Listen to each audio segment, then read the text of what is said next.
Bem, boa noite. É com muito prazer que, mais uma vez, nós estamos aqui com o nosso comitê de farmácia, toxicologia e farmacovigilância. Antes de mais nada, eu não posso esquecer de agradecer a direção executiva anterior, cujo presidente Marcelo Maia, nós já vimos idealizando esse projeto há alguns anos, e foi graças a ele, Cristiano Frank, a diretora científica, professora Carmen, que permitiram que hoje nós estamos mais uma vez aqui com um grupo e numa fusão do que era o departamento de farmácia com o nosso módulo de toxicologia e farmacologia aplicada. Então, o Marcelo apareceu aqui, eu quero agradecer, porque realmente foi justamente ele, Cristiano e Carmen que deram essa oportunidade para a gente.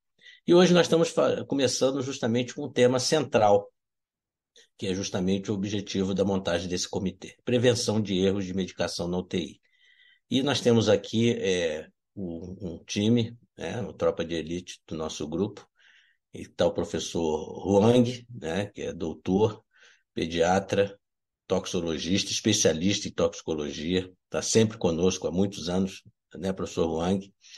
Temos a Patrícia, que entre os apresentadores, Huang, temos a Patrícia, que é professora em Maringá, docente na Faculdade de Maringá, atualmente preside o Comitê de Farmacovigilância. E, junto com ela, nós temos mais uma enfermeira, a Viviane Cristina, que fecha o grupo de apresentadores. Ela vai simplesmente fechar a discussão em torno da evolução natural, de o que acontece a partir da prescrição de Huang até a chegada de uma medicação no leito do paciente. O que pode acontecer nisso? Temos agora os moderadores, né? Temos a Érica, que foi presidente do departamento, né? Érica é de Pernambuco. Aliás, a nossa turma do Nordeste é forte. Temos a Érica e temos a Letícia, né? A Érica, ela modera Patrícia, e encerrando a Viviane, nós vamos ter a Letícia, que além de estar fechando algum comentário, ela ficará responsável pelos nossos bate-papos em relação a quem está aparecendo, da onde é. Isso é muito importante.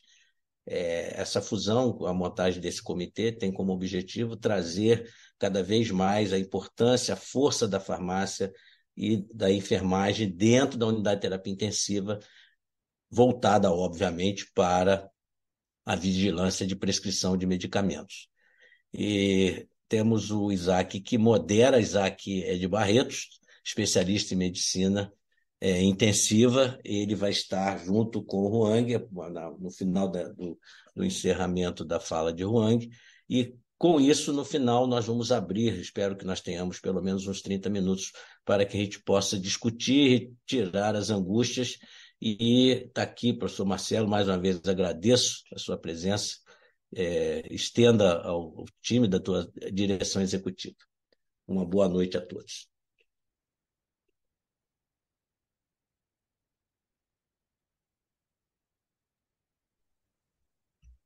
Bom, boa noite.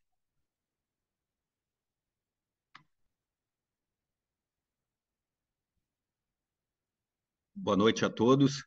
Prazer rever você aí, o nosso grande presidente, o Marcelo Maia, né? Realmente grande idealizador, fez grandes obras, ajudou muito a nós da pediatria também, né? Realmente muito legal. Muito bom estar assim hoje com todo mundo. Esse tema de hoje realmente para mim que eu sempre gostei da área de toxicologia, farmacologia. Para mim é muito gratificante poder estar falando desse assunto, né? Bom, a gente vai falar discutir sobre a prevenção. Estou tentando, desculpe que eu estou tentando aqui, a minha tela tem coisa em cima e ele atrapalha a leitura. Prevenção de erros de medicação na UTI.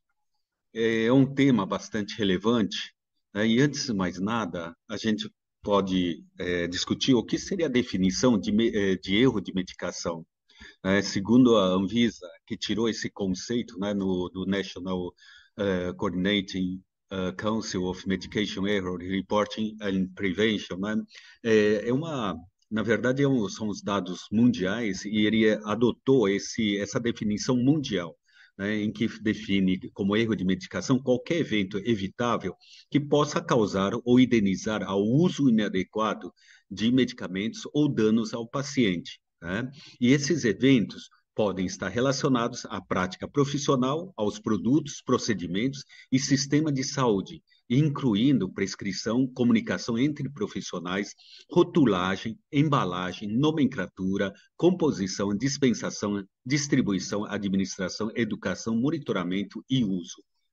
Realmente é muito significativo, existe muita, dentro do processo de prescrição, então, existem várias etapas, né, que podem levar a esse erro de medicação. Então, a prevenção é muito importante. Eu não estou conseguindo ir para frente. Ué, opa. Eu não estou conseguindo. Bom, então, os erros de medicação, segundo a literatura, né, fala que existem 5,7 das administrações de medicamentos a pacientes hospitalizados, e isso pode chegar até 56% das medicações prescritas, né? E quando o estudo for monitorado cuidadosamente, tá? Então, com relação a erros de medicação, é uma importância muito séria e que a Anvisa, em 2019, no seu boletim de farmacovigilância, ele traz algumas medidas, esclarecimentos sobre erros de medicação, tá? Então, que é o nosso tema de hoje.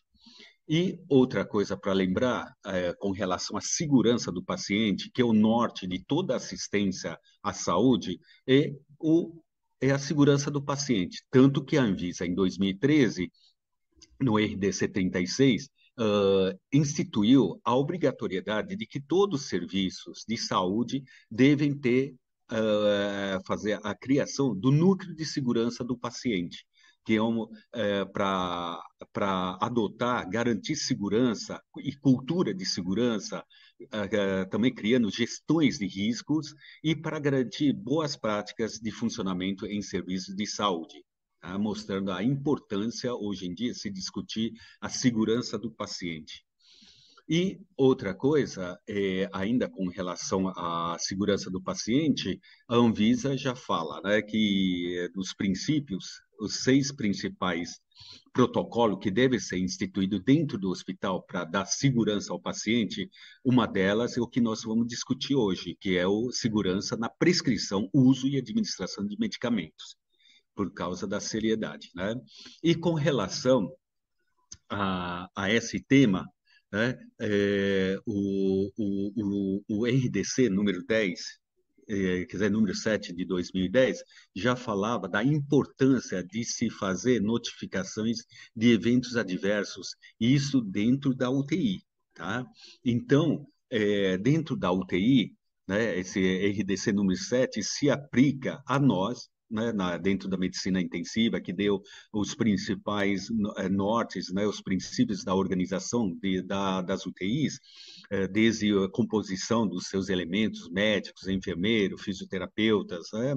E ele fala aqui também, no seu artigo 34, que deve fazer a busca na redução e minimização de ocorrência de eventos adversos relacionados, dentre vários produtos, né, ou várias diretrizes, com relação a medicamentos e insumos farmacêuticos, que é o objetivo da nossa discussão de hoje. E com relação à prescrição medicamentosa, a gente pode seguir a teoria do queijo suíço, né, que é muito discutido com relação à prescrição medicamentosa. Essa teoria do queijo suíço, que foi desenvolvido pelo Reason em 2000, ele falava que a prescrição médica, né, no caso a gente está transferindo com relação à prescrição médica e que nós vamos discutir as etapas que podem que podem gerar riscos. Por isso que é bom assim imaginar como todas as etapas de prescrição medicamentosa, né, desde a prescrição até a efetivação da sua aplicação, passa por várias etapas. A primeira etapa, que é a prescrição médica, né, que é a prescrição. Né? Se o médico prescrever um produto, um medicamento errado, ele pode. Ué, eu não estou conseguindo. Ele pode. Ele pode acarretar risco. Né? E a segunda etapa aí é a enfermagem. Na hora que ela lê, né, ou ela lê qual o produto que é, ela tem que interpretar certo. Ou seja, a escrita, o medicamento tem que estar correto e a enfermagem tem que ter noção do medicamento que está prescrito também, tem que estar inteligível, né, e viável para ela entender qual medicamento que está sendo prescrito.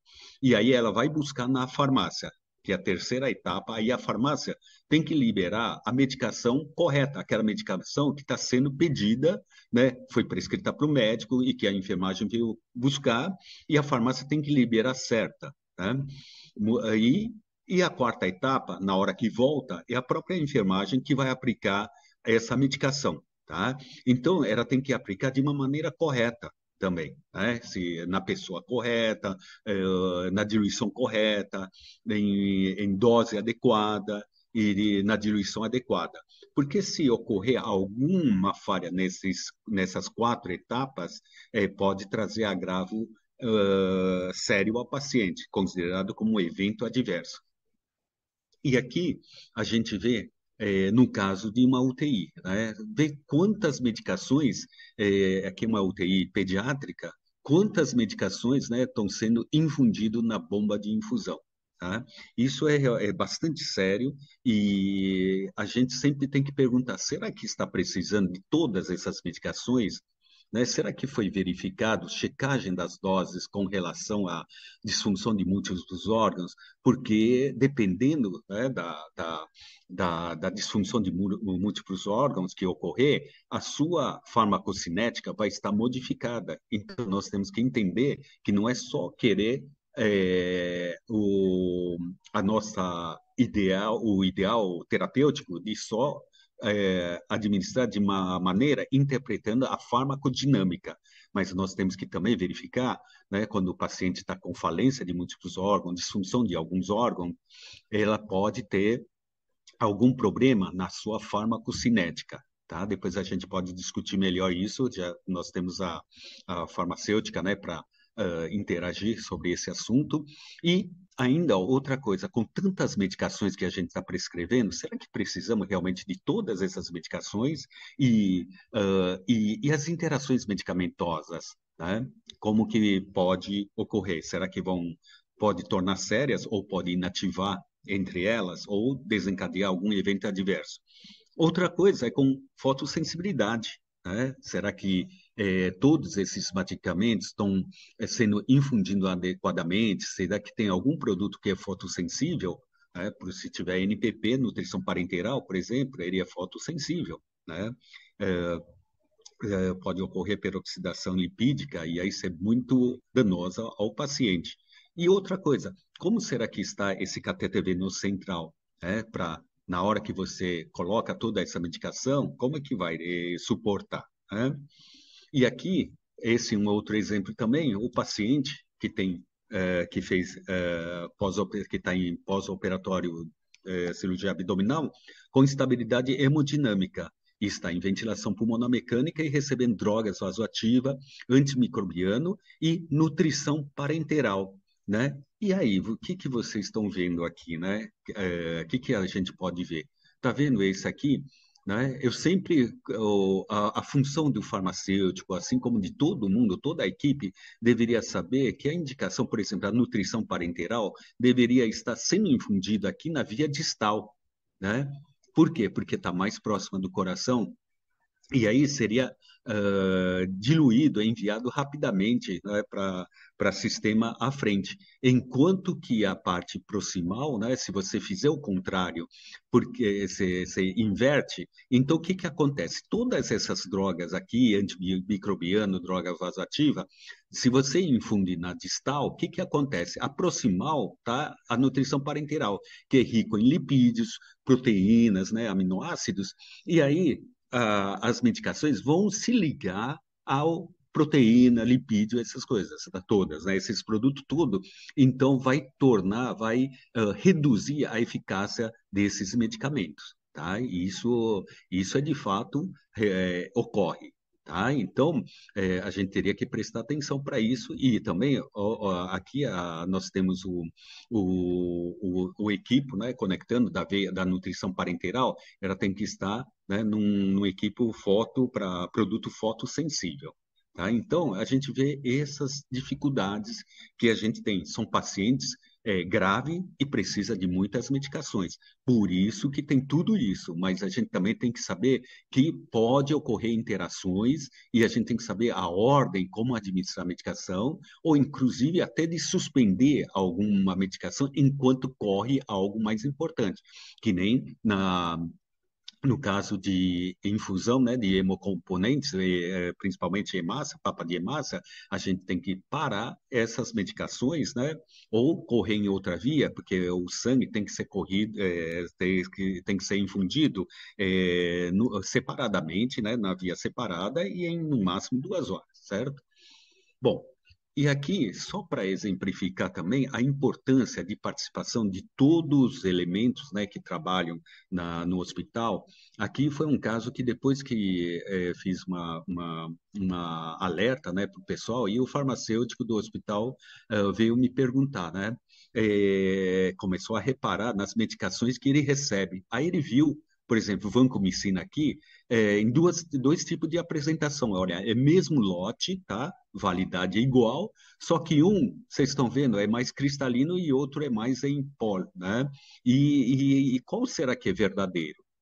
Então, isso é importante o farmacêutico estar a par e a enfermagem, quando vai administrar a medicação, também ter essa noção de checar, né, se o produto está sendo administrado adequadamente ou não.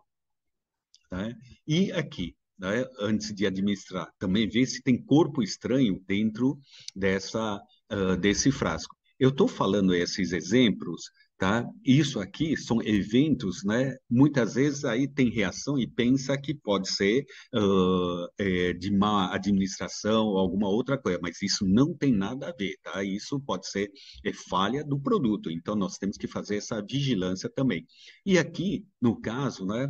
Esses dois produtos, benzilpenicilina, que na hora depois que você diluir, um está clarinho e outro está amarelado. Qual será o problema de um deles, né? Como que deveria ser? Tá? Então, esses cuidados que a gente tem que saber, porque muitas vezes esse produto foi exposto ao sol, né, à luz solar, e aí não vai ter a mesma eficácia do que um produto que você tenha feito uma boa conservação. E quando a gente fala de cuidados terapêutico farmacológico, a MIB também participou, né, da escolha de 5 atitudes sábias, né, recomendações sábias, e dentro deles, né, com relação ao que nós estamos discutindo hoje, não usar, manter antibióticos necessariamente, tá? Desnecessariamente. Tá?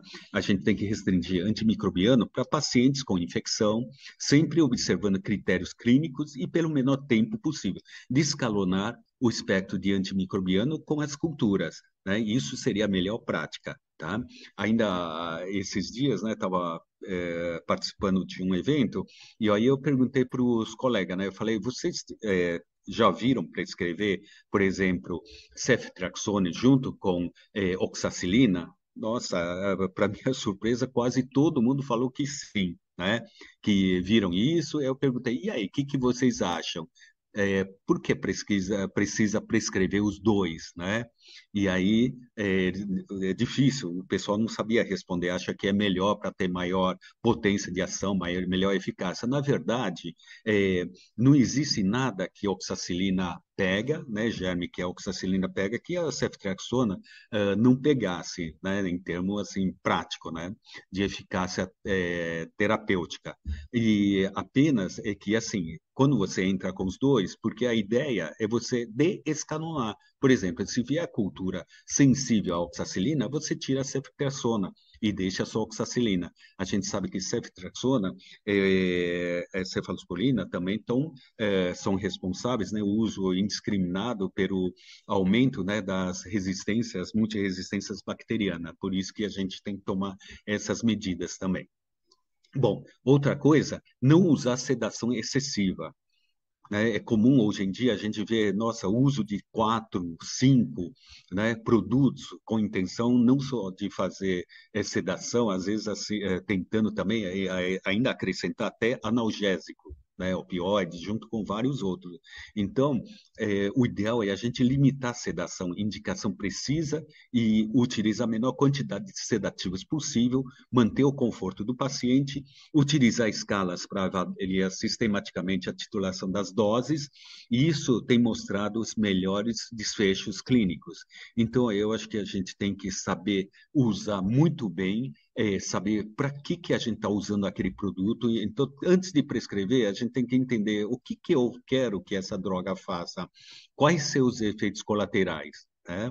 Não adianta, por exemplo, eu ficar dando sedativo num paciente em ventilação mecânica, sedando, analgesia, aumentando essas doses tão grandes que chega a causar hipotensão arterial. Daí eu vou ter que usar droga vasoativa, né, para melhorar a pressão. Então, isso não é um uso racional. Então, nós temos que ver alguma coisa, né, tá errada, a gente tem que corrigir isso, tá? Isso é uso racional. Então, por isso que a gente tem que tomar cuidado para não fazer uso excessivo das medicações. E aqui é um dos medicamentos que a gente utiliza muito, né, que é inibidor de bomba de próton, e a gente sabe que tem muitos trabalhos, né, e esse aqui, em 2017, que fala, né, que os inibidores de bomba de próton acarreta, nefropatia, diarreia, hipomagnesemia, infecção por Clostridium, fraturas e pneumonia. E aí, para reduzir esses riscos, a Prefeitura de São Paulo, eu faço parte da Comissão de Farmacoterapia, né, da Prefeitura Municipal de São Paulo, para desprescrição dos inibidores de bomba de próton aos pacientes que não exista uma justificativa clara para a sua continuidade. E é comum, se a gente for ver, tem muitos pacientes que tomam esses inibidores de bomba de prótons, né, há meses ou até anos. Né? Então, isso a gente tem que controlar, porque senão isso vai longe e só traz prejuízos. E essa questão de uso profilático para isso, uso profilático para aquilo, nós temos que tomar muito cuidado, pesar, né, o que realmente vai trazer de benefício, porque muitas vezes a paciente está com dieta, e dieta, né, ele já protege a mucosa intestinal, gástrica, tá? Então não haveria necessidade de usar esses inibidores de bombas de próton. O que a gente recomenda, né? Que o reconhecimento, né, para uma prescrição racional e evitando esses erros medicamentosos, nós temos que ter conhecimento sobre a farmacologia, principalmente com relação à farmacocinética e à farmacodinâmica. Ué, não estou conseguindo avançar.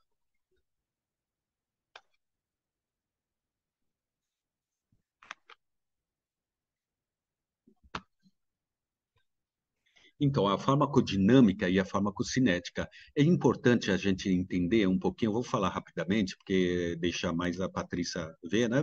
A farmacodinâmica, geralmente, é o que nós, médicos, aprendemos a recorrer mais. Por exemplo, eu dou dipirona porque eu quero controlar a dor ou quero diminuir a temperatura.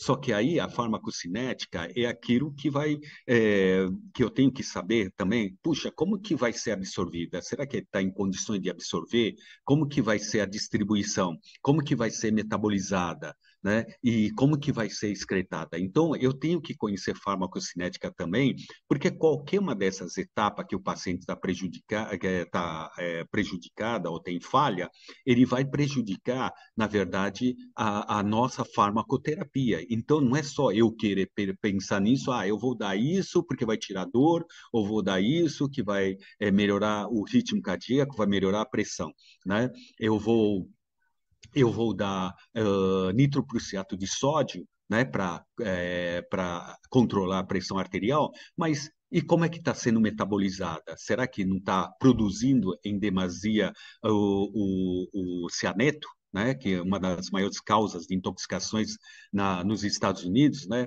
é de maneira iatrogênica, né, que é dentro da UTI, que é o uso de cianeto, de nitroprusiato de sódio, sem a dosagem, né, de cianeto ou de até metaimoglutamia que o nitroprusiato de sódio pode acarretar, tá?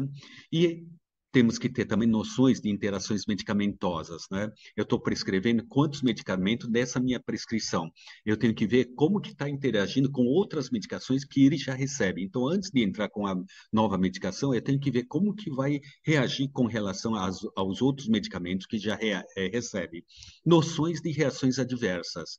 Muitas vezes a gente esquece de ver isso. Puxa, se eu começar a dar esse medicamento, o que vai acarretar? Né? Por exemplo, polimixina vai começar geralmente ele é muito nefrotóxico, né? Vai começar a ter hipocalemia. E aí, se o paciente ainda toma corticoide ou beta-2, imagine como que vai desencadear isso, né? E, pelo contrário, às vezes a gente está repondo ou suplementando potássio, daí a pouco para de tomar e esquecemos de tirar essa suplementação, muitas vezes pode levar a hipercalemia perigosa. Né? A dose adequada, a dose certa, isso é muito importante e tem manuais que orientam a não prescrever, por exemplo, 0,3, né? Quer dizer, 3,0 melhor, ou então 0,1, tá? Então, deixa 1, né? Ou 3 é 3, não, né? Não 3,0, tá? Então, para não ter equívoco, né? De confundir na hora de alguém for diluir ou for administrar medicamento. Observar a patologia do paciente e prováveis interações de metabolização e excreção da droga. Isso é muito importante, porque conforme a patologia que o paciente tem, se está tomando anticonvulsivante também, então, ou algumas medicações que podem atrapalhar a excreção, metabolização, nós temos que ver tudo isso. Né? A prescrição tem que ser criteriosa com evidência de ação da droga, né? Eu tenho que prescrever esse medicamento sabendo qual o limite e os seus efeitos colaterais. Né? E nós também temos que ter capacitação na análise de publicações científicas. A gente sabe que hoje em dia muitos trabalhos patrocinados são muito mais fáceis de serem publicados em revistas de alto impacto. Né? E aí nós temos que tomar muito cuidado e saber que o pessoal, né, geralmente publica, né, a seu favor, nunca contra, né? Então, isso a gente tem que tomar muito cuidado, tem que fazer análise criteriosa, né? Outra coisa, né, uma coisa, só para lembrando do tempo que o Aristóteles já falava, né, no cuidar das vidas humanas, os médicos deveriam adotar o seguinte dogma de trabalho, né, que a excelência não deve ser um ato, mas sim um hábito. E eu acho que se a gente procurar incorporar essa frase, né, esse ideal do Aristóteles, né, a gente vai exercer muito melhor a nossa medicina também, tá? Bom, eu tentei falar de uma maneira bem sintética, né, uma ideia geral que assim, só para abrir a discussão, tá? Que nós temos as normas para assegurar a segurança do paciente, né, para promover segurança do paciente, assim como a responsabilidade nossa, né? A equipe inteira. Então, o médico tem que contar com a enfermagem, com o ideal é com a farmacêutica, né?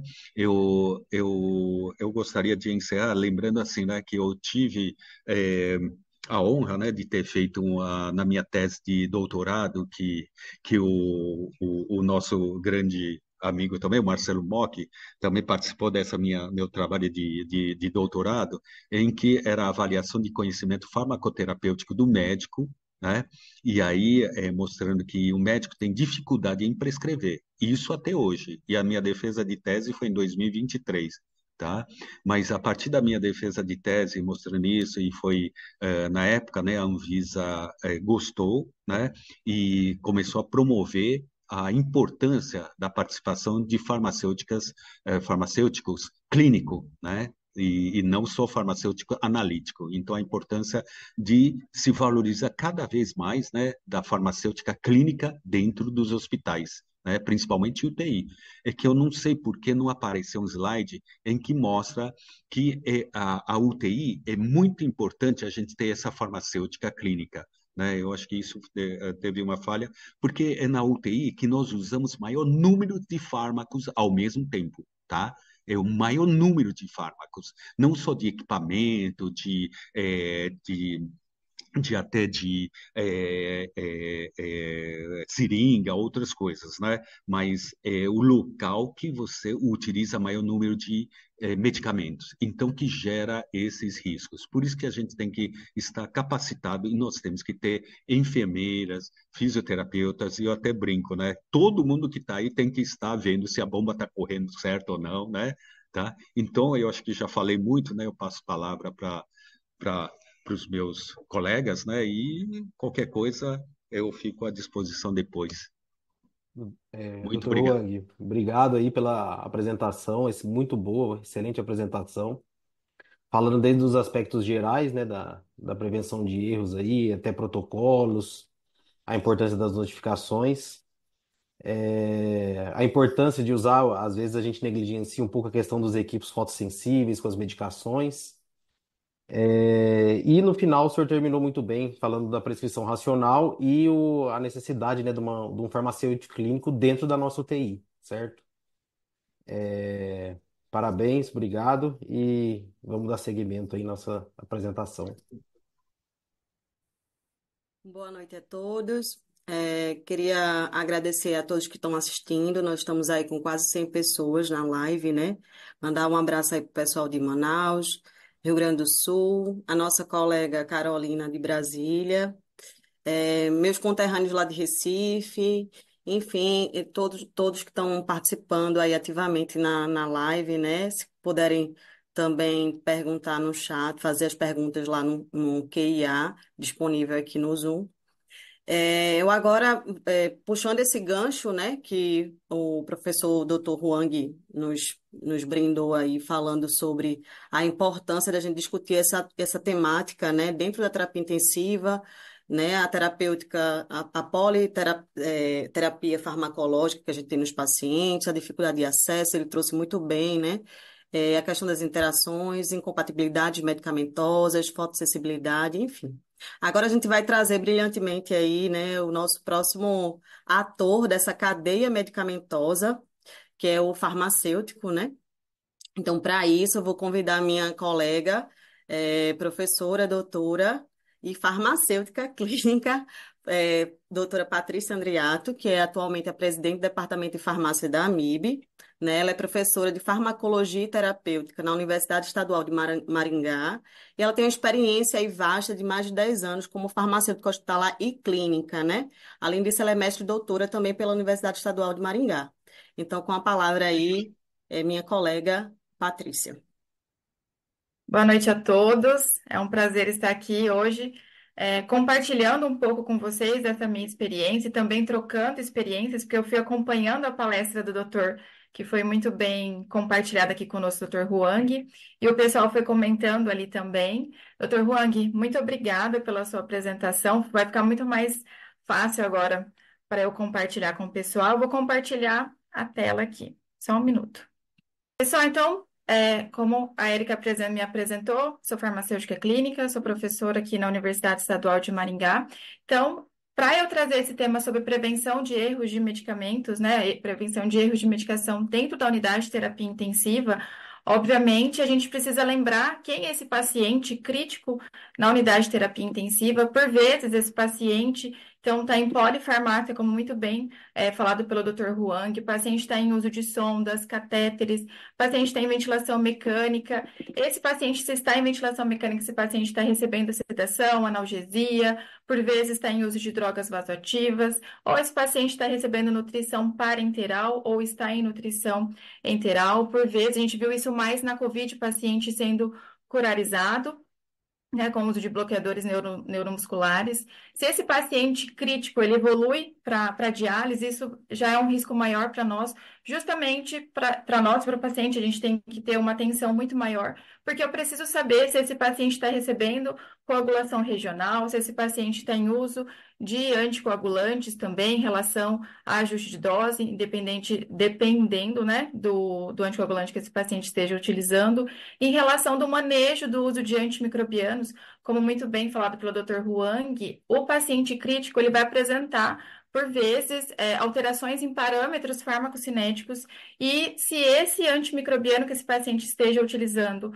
for hidrofílico, isso pode acarretar, se esse paciente estiver com um balanço hídrico muito positivo, né, e caracterizando um volume de distribuição aumentado, esse paciente vai ter a diminuição da concentração plasmática desse antimicrobiano hidrofílico, e com isso a gente pode evoluir para uma falha terapêutica, né, por conta da subdose.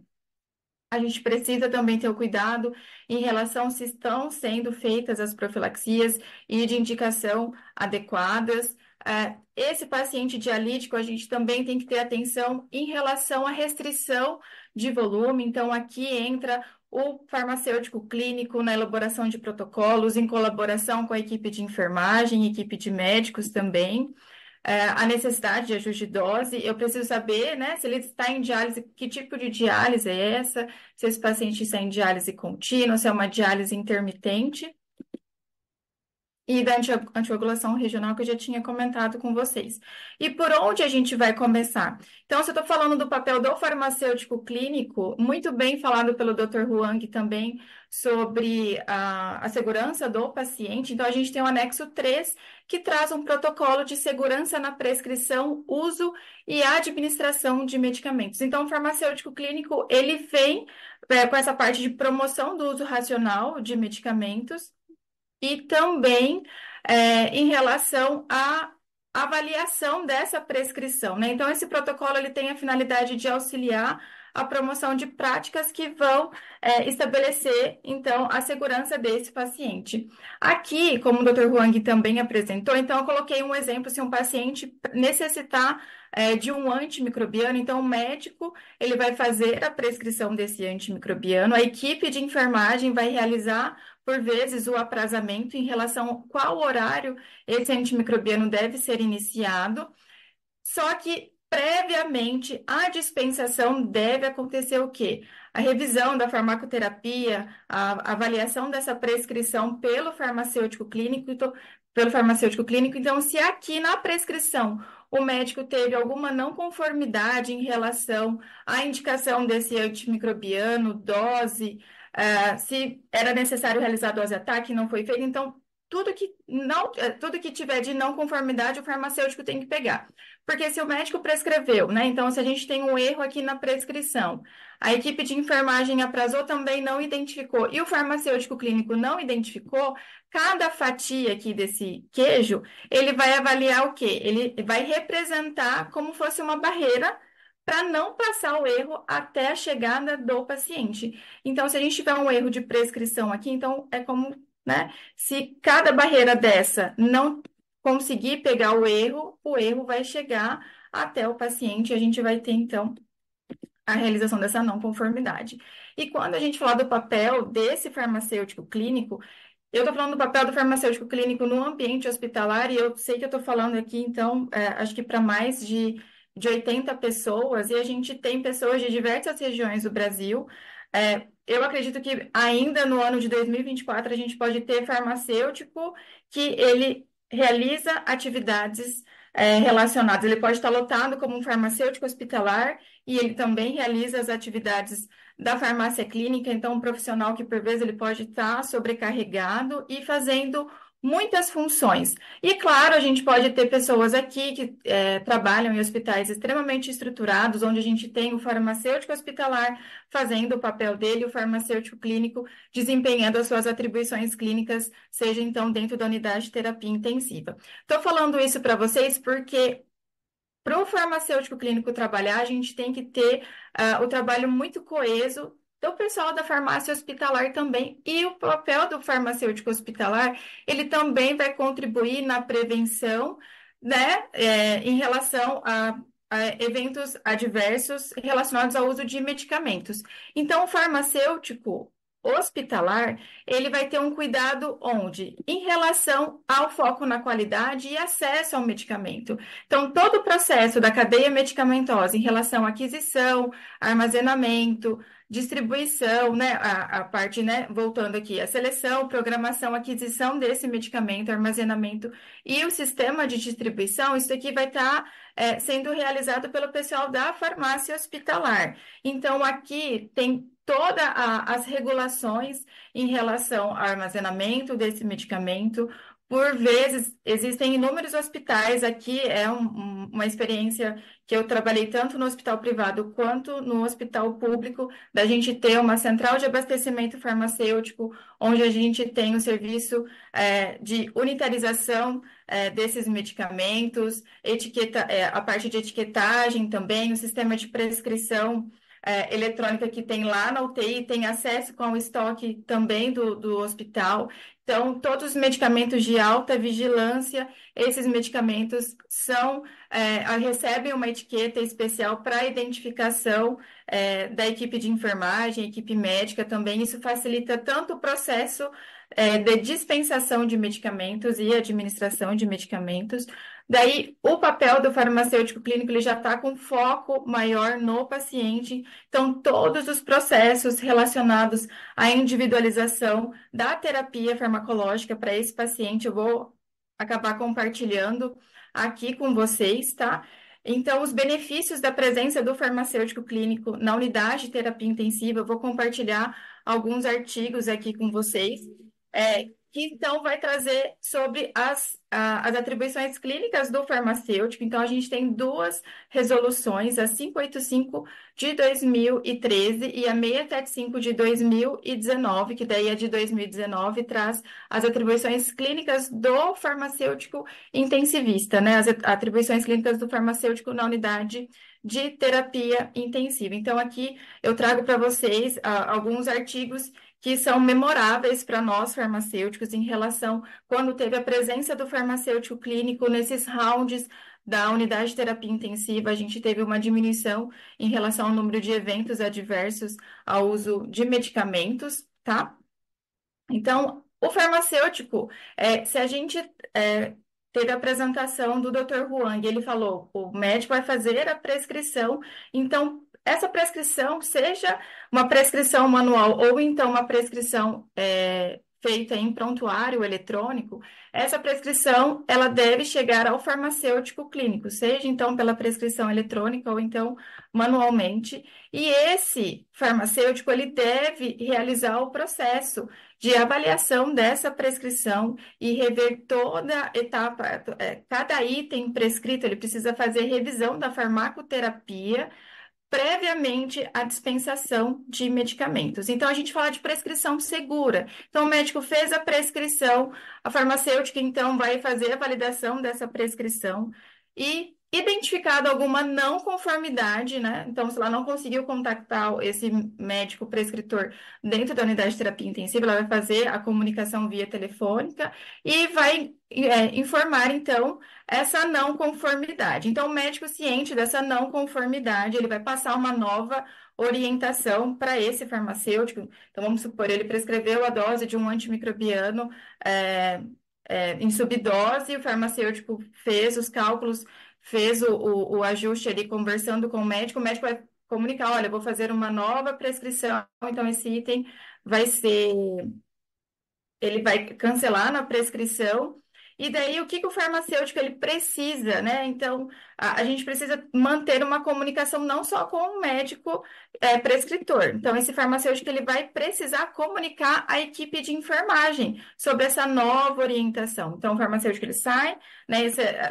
Não são todos os locais que a gente tem a presença do farmacêutico clínico, embora a RDC 675 de 2019, ela diz que esse farmacêutico deve ser exclusivo da unidade de terapia intensiva, não são em todos os hospitais que a gente vive essa realidade ainda. Então, se esse farmacêutico está dentro da farmácia central, validando as prescrições da unidade de terapia intensiva para depois passar no round, identificou a não conformidade, conversou com o médico passou a nova orientação, fez essa nova prescrição, essa nova informação precisa chegar para a equipe de enfermagem e depois fazer a evolução em prontuário também. Então, previamente à dispensação, a gente vai fazer a revisão dessa farmacoterapia, vai identificar se há necessidade de conciliação medicamentosa para esse paciente, tem toda a parte em relação às vias de administração, se esse paciente não tem a via de administração oral disponível, se esse paciente está em nutrição enteral, eu preciso saber se esse medicamento ele pode ser triturado e esse medicamento diluído e administrado via sonda. Eu preciso saber se esse medicamento tem revestimento e se esse revestimento é para mascarar propriedades organolépticas desse comprimido, desse comprimido, dessa cápsula, ou então se é um revestimento relacionado à alteração de local de absorção desse medicamento, se é um revestimento para proteção gástrica ou se é um revestimento apenas para proteção organoléptica, tá? Além disso, a gente tem toda a parte das incompatibilidades em Y também. Preciso avaliar os medicamentos de tempo crítico. Isso aqui a gente também acaba avaliando em relação ao aprazamento da equipe de enfermagem. Aqui eu coloquei para vocês um modelo da nossa prescrição do hospital universitário. Então, a gente tem a sequência em relação aos dias que o paciente está usando o medicamento. Então, o medicamento, a dose, via de administração, a frequência de horário, se tem observação aqui, e o aprazamento em relação a qual horário que esse medicamento deve ser administrado. Eu vi que a Larissa Yamada, ela entrou aqui, a Larissa Yamada foi minha aluna de TCC, então ela pode compartilhar também ali no chat.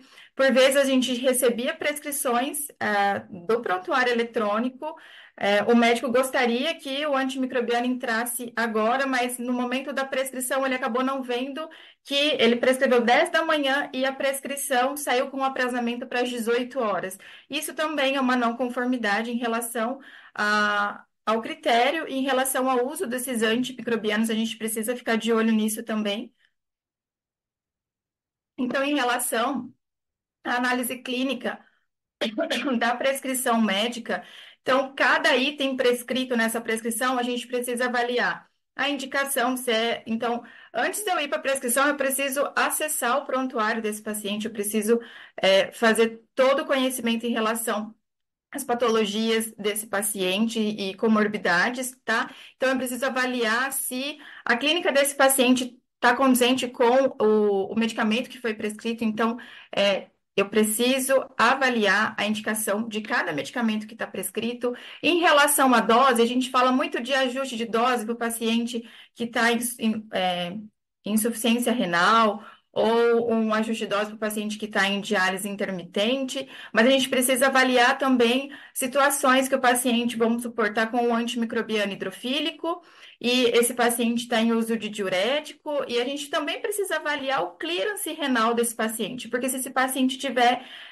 eliminando muito por conta do uso do diurético, ele vai estar eliminando mais esse antimicrobiano hidrofílico. Então, a gente tem que ter um contato muito grande com a equipe médica que está fazendo a prescrição para a gente avaliar isso também.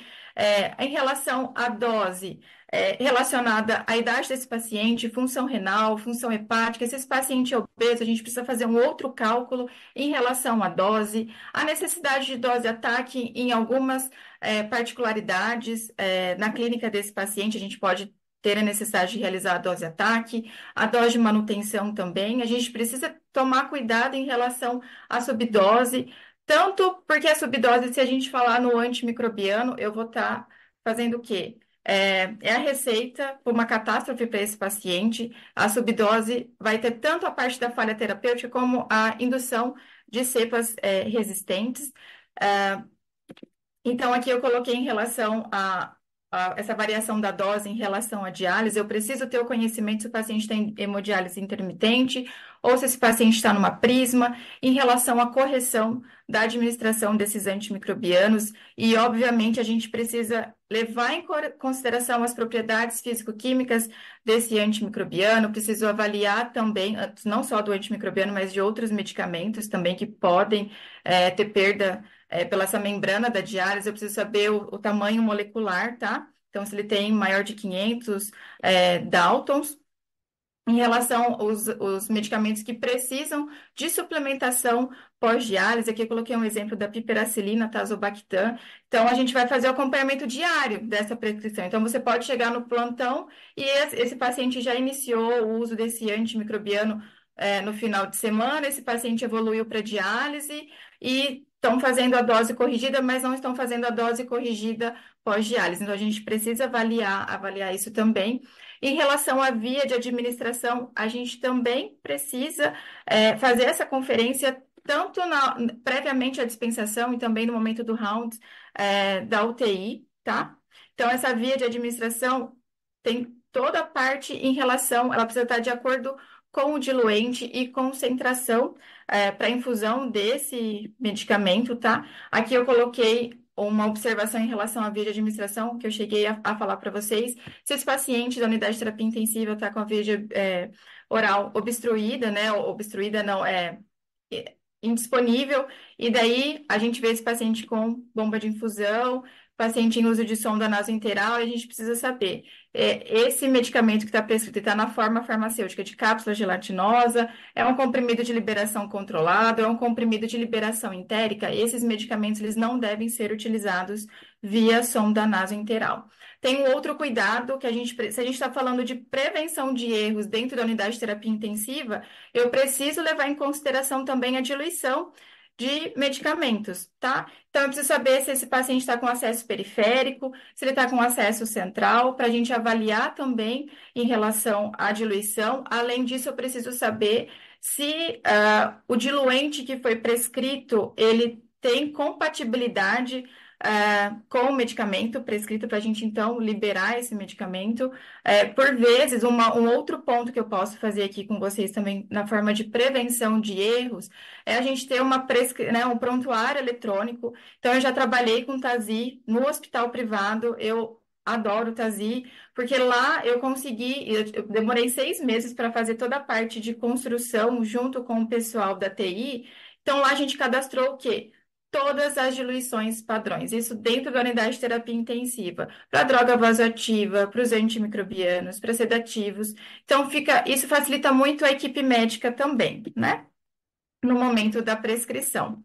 Então, em relação à diluição também, coloquei um exemplo para vocês, a claritromicina, ela tem uma propensão maior para causar flebite nesse paciente, e a gente tem que tomar cuidado também em relação aos eventos relacionados à infusão rápida da vancomicina. Então, a gente tem um cuidado em relação à concentração prescrita e o volume de diluição dessa vancomicina, associado também com o tempo de infusão. Então, se for administrado mais rapidamente, em tempo menor do que o indicado, vamos supor, se está fazendo 500 miligramas e vai infundir em 1 hora, se infundiu menos de 1 hora esse medicamento, esse paciente pode evoluir para a síndrome do homem vermelho, tá? Então, aqui coloquei os cuidados também em relação ao paciente com insuficiência renal aguda e o paciente cardíaco, para a gente realizar a restrição de volume. Isso daqui, quando eu trabalhei com o pessoal da UTI Covid, a gente elaborou um protocolo para a gente conseguir o quê? Ter mais acesso. Então, a gente tinha o farmacêutico do período da manhã, o da tarde, e daí à noite a gente estava sem farmacêutico, a gente deixava esse protocolo com o pessoal da UTI justamente porque daí no momento que não tivesse esse contato com o farmacêutico, a equipe não ficava desassistida, né? Então, eu vou fazer restrição de volume, justamente porque eu não quero aumentar a pós-carga e nem é, levar esse paciente com edema agudo de pulmão, tá? Então, a gente faz a restrição de volume. Em relação ao aprasamento dos medicamentos, eu preciso ter um cuidado em relação se o medicamento que foi prescrito é um medicamento de tempo não crítico ou se é um medicamento de tempo crítico. O de tempo não crítico, se a equipe de enfermagem ou o médico prescritor se atrasar, então, né, a administração desse medicamento entre 1 e 2 horas, ele não apresenta potencial de causar danos para esse paciente. Ao contrário do que a gente vê com os medicamentos de tempo crítico, antimicrobianos, anticonvulsivantes, os anticoagulantes. Então, aqui a gente precisa também ter um cuidado em relação ao prazamento dessa prescrição, justamente porque a gente quer o quê? A redução de erros de medicamentos. Em relação à fisicoquímica desse medicamento, fisicoquímica fora. Então, aqui a gente está falando da incompatibilidade em Y, então eu estou falando dessa interação que acontece entre esses medicamentos fora do corpo desse paciente. Então, no momento da diluição, quando for administrar esse medicamento também, seja pela periferia, né, pelo scalp ali, ou se esse paciente está em uso de catéter venoso central, para a gente orientar também a equipe de enfermagem, e por vezes a gente acaba elaborando esse manual de incompatibilidades em relação a drogas vasoativas e sedativas, junto com a equipe de enfermagem. Então, a gente vai verificar nessa prescrição também se existe medicamentos com janela terapêutica estreita, onde a dose terapêutica é muito próxima da dose tóxica, né? Além disso, a gente precisa avaliar muito bem antimicrobianos, anticoagulantes, pacientes em uso de digitálicos, anticonvulsivantes, hipoglicemiantes também e imunossupressores, tá? Então, a gente vai analisar essa prescrição, eu preciso avaliar também se tem indutores enzimáticos, fenitoína, barbitúricos e rifampicina, tá? Aqui, eu falei para vocês do papel do farmacêutico no momento de fazer o quê? A identificação, a gente está fazendo a avaliação dessa prescrição previamente à dispensação. Então, a gente avaliou, eu validei essa prescrição, a gente vai passar essa prescrição, geralmente é para o técnico de farmácia, o técnico de farmácia vai fazer o quê? A separação desse medicamento e vai, né? Vamos supor, aqui no HU a gente monta em tiras, né? Então, a dispensação é individualizada por horários para esse paciente da unidade de terapia intensiva. Aqui eu compartilhei com vocês um artigo de umas colegas farmacêuticas, uma é daqui, de Maringá, e ela fez em conjunto com o pessoal de Cascavel, que é uma cidade próxima aqui de Maringá. Então, aqui eles fizeram um fluxograma antes da dispensação. Então, feito o pacote que vai ser entregue o medicamento lá para a unidade de terapia intensiva, eles fazem a conferência desses pacotes para identificar se a farmácia não iria dispensar algum medicamento trocado. Então, eles fazem a conferência previamente à dispensação. Isso eu coloquei para vocês porque a gente pode ter a situação, tanto no hospital privado quanto aqui no HU, a gente tem a leitura por código de barras, mas a gente, né, vou colocar a história aqui do HU. Então, o período que eu fiquei ali, um funcionário bipava e outro montava a tira de medicação.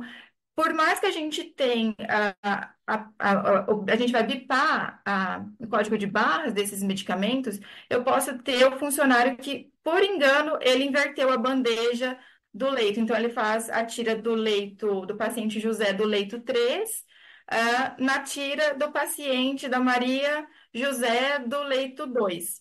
E daí o que acontece? Eu vou ter, né, prescrições trocadas. Então, ainda é a necessidade de conferência desses medicamentos que serão dispensados, tá?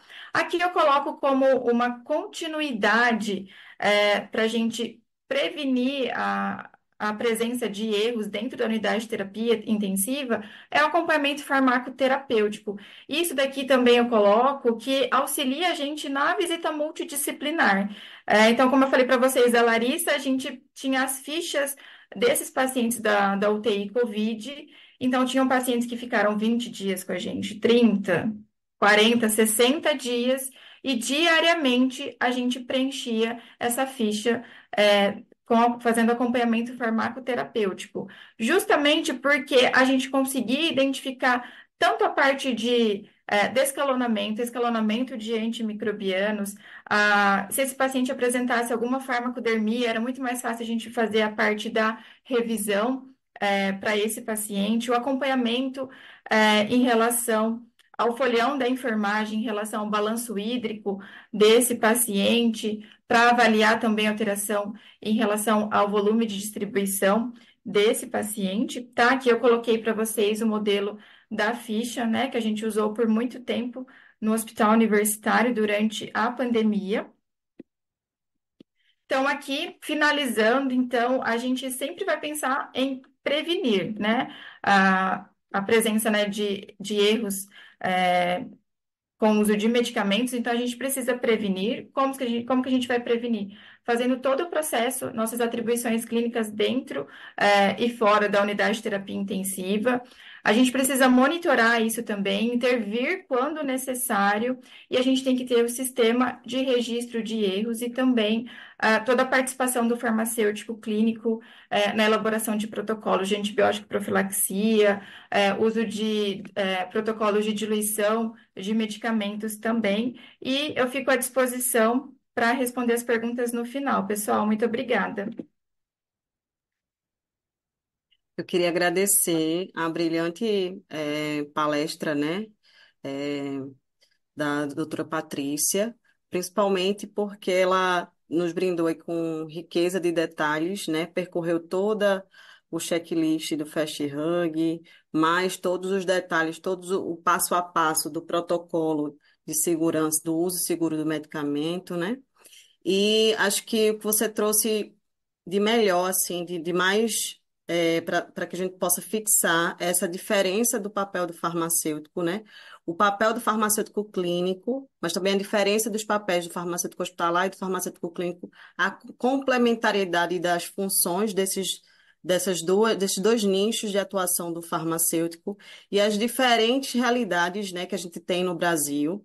E serve para a gente refletir, né, como isso pode impactar na segurança do paciente. Então, qual a minha realidade, uma realidade tecnológica, uma realidade que não tem quase ou nenhuma tecnologia, e também serve para uma reflexão para esse gestor, né, e para todos os que compõem aí o hospital, mais a unidade de terapia intensiva, que a gente pode, quando a gente pensa em investimento nesse segmento de segurança do paciente, a gente pensar não só na tecnologia dura, que seria a ponta tecnológica, né, de computadores, sistemas altamente high-tech, mas também pensar nas tecnologias leves e duras. Eu trouxe muito bem essa questão do farmacêutico nesse papel, né? A gente alocar mais recursos na contratação desse profissional e desse profissional exercendo sua função na construção de protocolos. Você trouxe aí a sua participação nos protocolos, né?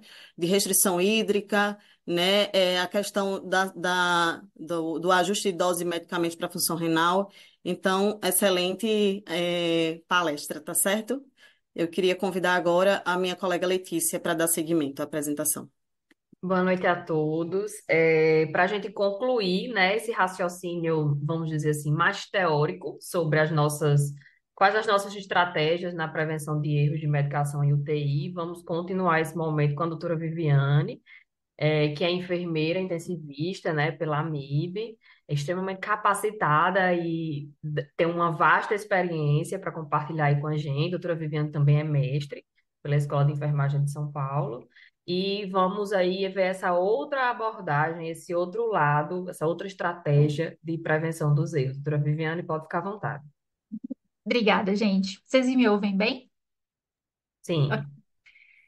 Então, primeiramente, eu gostaria de agradecer pela oportunidade, né? Para mim é um tema muito relevante, e a enfermagem ela atua de forma significativa, principalmente na questão da prevenção, mas também na notificação, da avaliação e no planejamento de estratégias que possam gerar melhoria contínua para esse erro tão prevalente, né? Deixa eu só passar aqui. Então, só para a gente contextualizar, e assim, embora já tenha sido muito explicado pelos meus demais colegas, a gente sabe, né, que a questão relacionada a... Deixa eu só diminuir aqui. Aos pacientes críticos, né? Hoje na terapia intensiva a gente tem sim uma quantidade de pacientes criticamente doentes, com comorbidades importantes, né? Com uma complexidade considerada, né? Desde doenças quanto alterações fisiopatológicas. Esses pacientes, por vezes, têm uma gama de procedimentos invasivos, então a gente já evidencia então essa questão da redução, né, ao aumento da suscetibilidade dos pacientes, né, aos micro-organismos que a gente tem, né, na nossa flora e na nossa fauna na terapia intensiva. Esses pacientes, eles fazem uso de uma polifarmácia significativa, né, até 70% dos pacientes da terapia intensiva recebem pelo menos, por exemplo, um antimicrobiano. A gente tem, então, como eu já falei, uma vasta flora de micro-organismos. A gente precisa, então, instituir de forma precisa, né, as chamadas precauções e outras ações para justamente diminuir, né, essa questão das infecções relacionadas à assistência à saúde.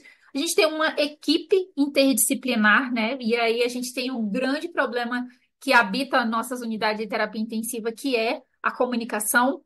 E, por fim, a gente tem uma gama de desafios significativos.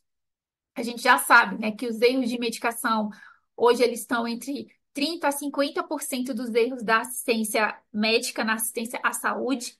Ele, de fato, é um problema de impacto significativo na segurança do paciente. Ele pode ocorrer em qualquer ambiente de cuidado, desde ambulatórios, desde home care, né? Então, a gente sabe que esses erros podem acontecer. Eles têm um potencial considerável, né, para causar lesões, internações, aumentar o prolongamento dos pacientes nos hospitais, realizar readmissões, incapacidades e podem levar até o óbito. E, por fim, a gente sabe que esses pacientes da unidade de terapia intensiva, eles são mais suscetíveis devido a essa complexidade de tratamento. Eu trouxe aqui a nossa dura realidade, né? Então, são fotos de onde a gente observa como que está sendo realizado o cuidado direto dos pacientes, né? O que se tem feito hoje, o que a gente consegue identificar de problemas, né? E a gente tem diversos problemas aqui. E eu estou falando apenas em um ponto da nossa cadeia que já foi tão bem explorada pelos nossos colegas, né? Tanto pelo meu colega médico quanto pela minha colega farmacêutica. Então, a gente tem ainda cenários que são difíceis, né? Principalmente quando a gente pensa que nós temos hoje diversas recomendações que prezam principalmente pela unidade e a organização da unidade e a entrega de qualidade, né, baseada em valor. Mas, infelizmente, o que a gente observa na prática, a gente ainda tem muitos hospitais que vivem com essa realidade. E aqui eu estou falando só no ponto de preparo e guarda de alguns medicamentos. Então, quando a gente pensa no papel da enfermagem em relação à infusão segura dos medicamentos, e eu vou puxar a sardinha para o meu lado, porque o tema do meu mestrado foi justamente o Antimicrobial Stewardship e qual o papel do enfermeiro nesse ponto.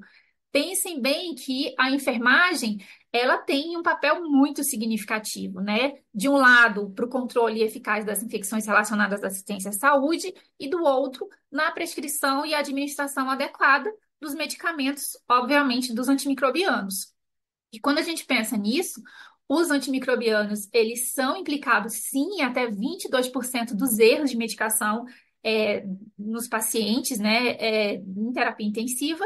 Ele tem um potencial importante para danos, principalmente, né, quando a gente pensa no aprasamento, no preparo, na via e na administração, quando a gente pensa na dose e no tempo de infusão, a depender do tipo de antimicrobiano, por exemplo, os beta-lactâmicos.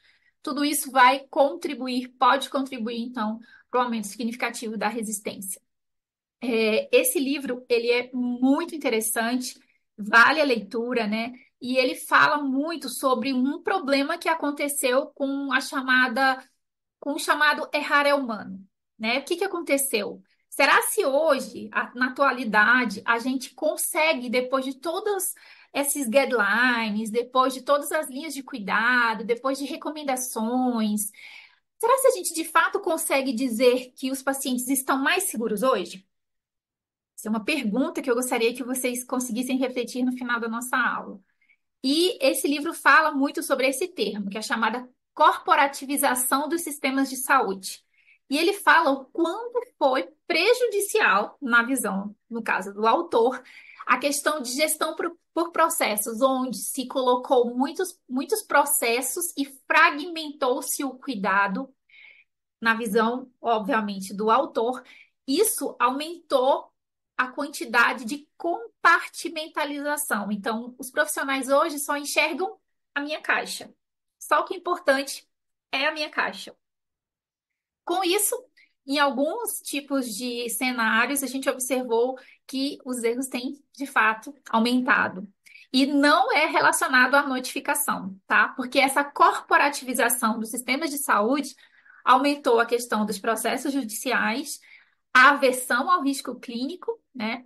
E a subnotificação dos eventos. Então, hoje em dia, ele observa que, na realidade dele, né, principalmente nos Estados Unidos, os profissionais hoje têm um certo receio de notificar eventos adversos. Mesmo assim, se observa hoje que os eventos eles estão mais recorrentes e isso, de fato, é uma preocupação que a gente precisa levar para o nosso contexto de trabalho.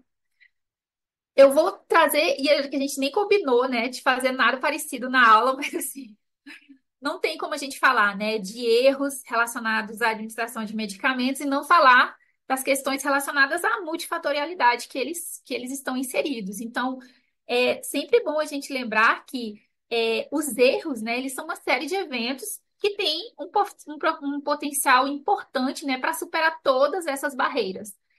E cabe a nós, profissionais de saúde, às nossas instituições, a questão das políticas relacionadas à assistência à saúde, é estruturar meios e ações para que a gente consiga, de fato, identificar os nossos erros de acordo, né, de acordo com a minha rotina de trabalho e implementar um plano de ação onde a gente consiga, então, evidenciar melhorias contínuas e melhores desfechos para os pacientes. Quando a gente pensa em quais as causas relacionadas aos erros de medicamentos dentro da unidade de terapia intensiva, esse autor, ele conseguiu, de uma forma bem inteligente, meio que categorizar, né, ações, né, ou de onde que tem mais erro, onde que a gente consegue identificar os problemas, os gaps. E a primeira coisa que ele mostrou foi a baixa atenção dos profissionais de saúde quanto à segurança. Então, existe sim uma baixa atenção. Os profissionais de saúde eles estão tão envolvidos com a assistência, mas eles não percebem o quanto que só fazer a coisa no automático tem reduzido a questão da segurança e a entrega dos melhores cuidados para o paciente. E ele fala que isso vai em todos os campos, desde os profissionais de nível médio, nível superior. Outro ponto importante é justamente essa questão, esse gap, né, entre as interações, principalmente quando a gente pensa na comunicação. E aí existem interações muito fracas entre os profissionais da mesma profissão, e interações também muito pobres entre os profissionais e os pacientes e seus cuidadores. Outro ponto importante é a questão relacionada às dificuldades dentro do ambiente de trabalho. Então, de acordo com o tipo de terapia intensiva, do tipo de paciente, do tipo de equipamento que eu tenho, do tipo de estrutura que eu tenho disponível na minha unidade, eu tenho maior ou menor prevalência de erros. E, por fim, questão relacionada à gestão. E aí ele fala que questões relacionadas ao dimensionamento da equipe, principalmente a equipe de enfermagem, a falta de farmacêutico clínico, e isso é muito significativo, né? Antes de a gente começar a nossa aula, a gente estava debatendo, né, o quanto ainda é um desafio importante para muitos hospitais, muitos chefes de terapia intensiva, ter, de fato, um farmacêutico clínico que possa desempenhar o fim, né? A atividade fim, que é, de fato, realizar a farmácia clínica no cuidado direto com o paciente. E, por fim, a questão da padronização de um formato, né, de prescrição mais consistente. Ok, dito isto, a gente sabe que hoje a OMS e demais órgãos regulamentadores, eles têm, né, eles disponibilizaram, então, um plano, né, de ação global para a segurança do paciente que vai até 2030. Tem todos esses pontos de ação.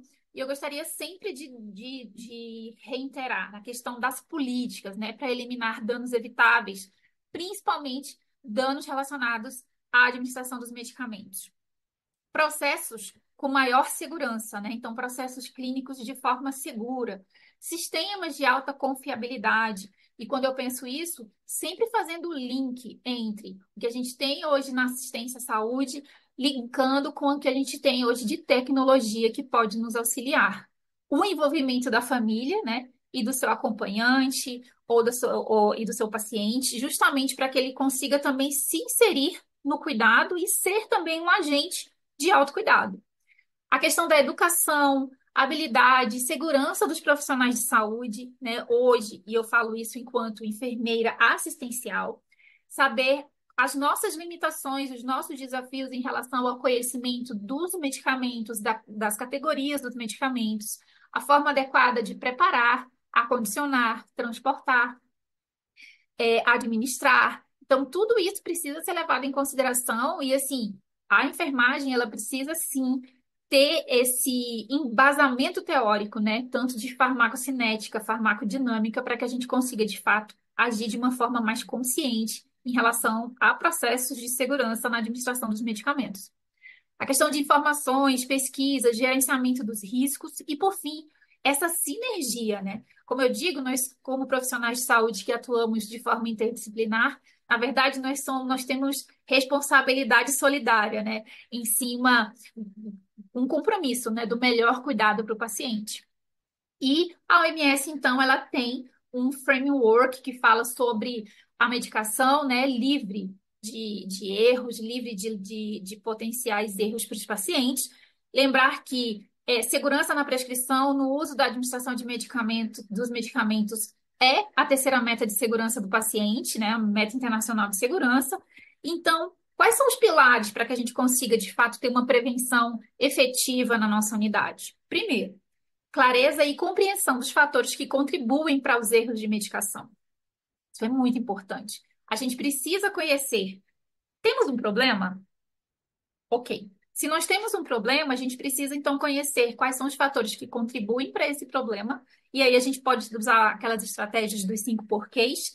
E automaticamente a gente já pode agir em cima das respostas desses 5 porquês.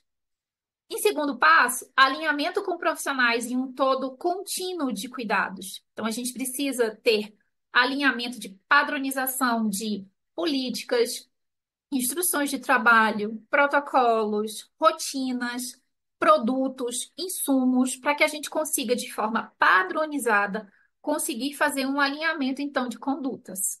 Terceiro, um planejamento de estratégias de prevenção de forma coordenada. E aqui, gente, é coordenada mesmo. Eu não estou falando só da pessoa que está administrando o medicamento, mas desde quem compra, quem recebe, quem faz todo o acondicionamento no CAF, quem faz a dispensação, a separação, quem transporta esses medicamentos para as unidades e, obviamente, a parte mais finalizadora da ação, que é quem está preparando e administrando a medicação.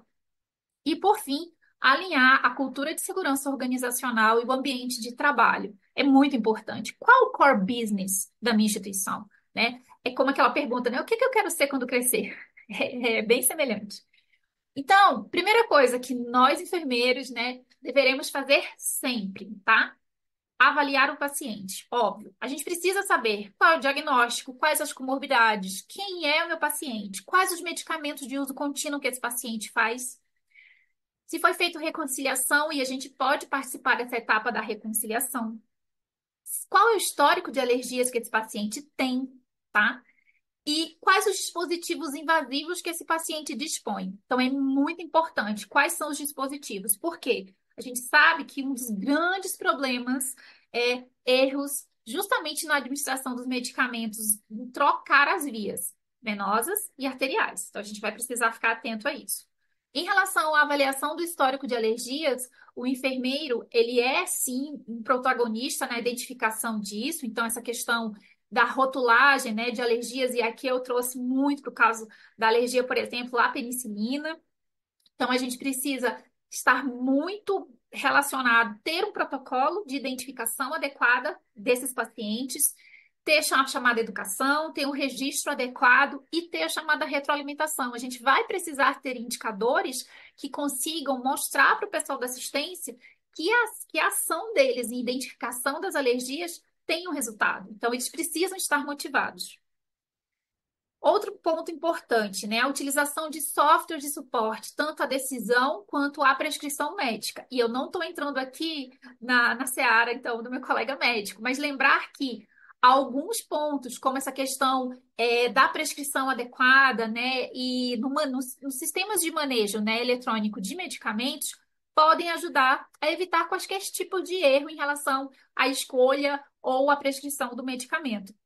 E o mais interessante é que esses softwares conseguem dar para a gente, né, avisos sobre interação medicamentosa, problemas, por exemplo, depuração renal, o paciente tem uma taxa de filtração glomerular um pouco reduzida, a dosagem padrão, e aí é importante que a gente sempre tenha em mente que a fadiga de alertas e aqueles pop-ups que podem eventualmente aparecer, eles podem acontecer, então a educação e a informação do profissional também fazem parte de não só ter o software, mas também educá-lo para que eles consigam ler, né, os pop-ups que vão começando a aparecer.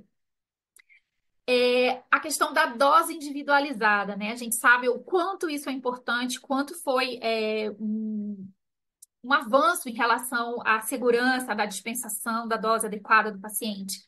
Mas não só a dose individualizada, né? Mas a questão da dispensação e da armazenagem desses medicamentos nas unidades. Então, hoje em dia, e eu estou trazendo aqui uma foto do melhor dos mundos, né? Hoje em dia, em muitos hospitais, a gente tem esses sistemas que conseguem acondicionar o medicamento, a gente tem até carrinhos que levam a medicação sozinha, né? Então, mas isso não é a nossa realidade para grande parte de nós profissionais aqui no Brasil. Mas lembrar que a dose individualizada, ela precisa, sim, fazer parte da nossa rotina, mas também, no momento da entrega, ser checada. Qual é o medicamento, qual o paciente, de acordo com a prescrição, para que a gente não tenha nenhum tipo de equívoco. Outra coisa que é muito importante, o aprazamento. E, embora hoje, na minha realidade, eu tenho um farmacêutico clínico, mas em muitos, né, eu sei que vocês não dispõem. Então, o aprazamento, ele precisa ser feito em conjunto, né? É nesse momento onde o farmacêutico clínico e o enfermeiro, eles sentam e vão justamente conseguir dar nó em pingo d'água, como diz na minha terra, né? Tipo assim, eu preciso fazer infusão de 3 classes de antimicrobianos, sedação, bloqueadores neuromusculares e outros tipos de medicações sintomatológicas, eu só tenho 2 acessos, 2 vias, né? Então, é nesse momento aqui onde o aprazamento, né, em conjunto, vai conseguir melhorar a oferta adequada da administração dos medicamentos.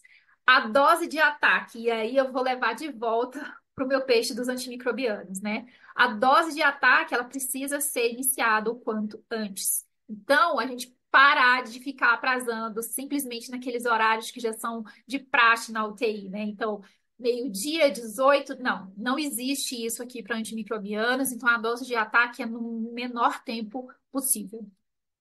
O preparo dos medicamentos. Então, a gente sabe que 68% dos erros de medicação ocorrem durante o preparo e a administração.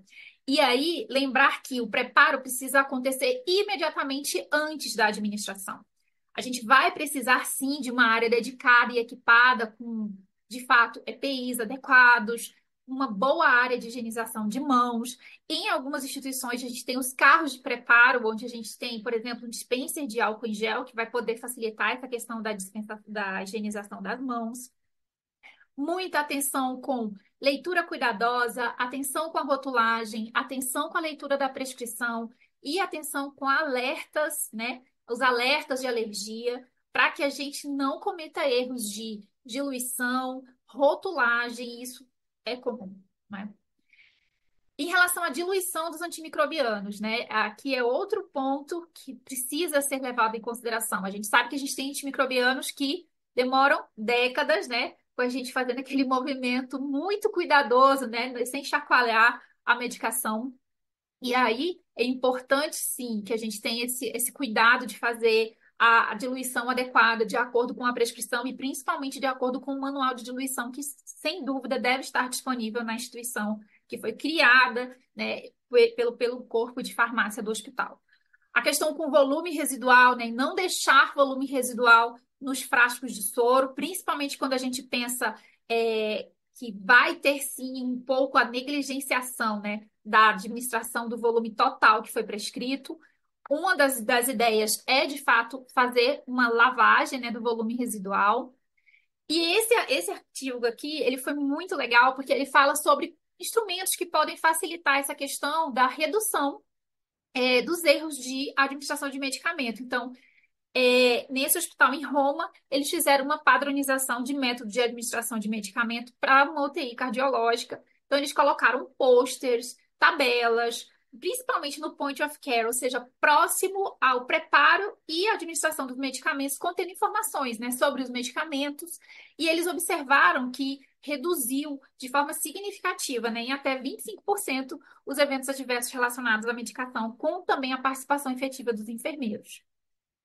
A administração do medicamento propriamente dito, então, muita atenção com as vias de administração, né? EV, subcutânea, IM. Os pacientes da terapia intensiva, o pessoal brinca quando eu digo, eles têm uma árvore de Natal, né?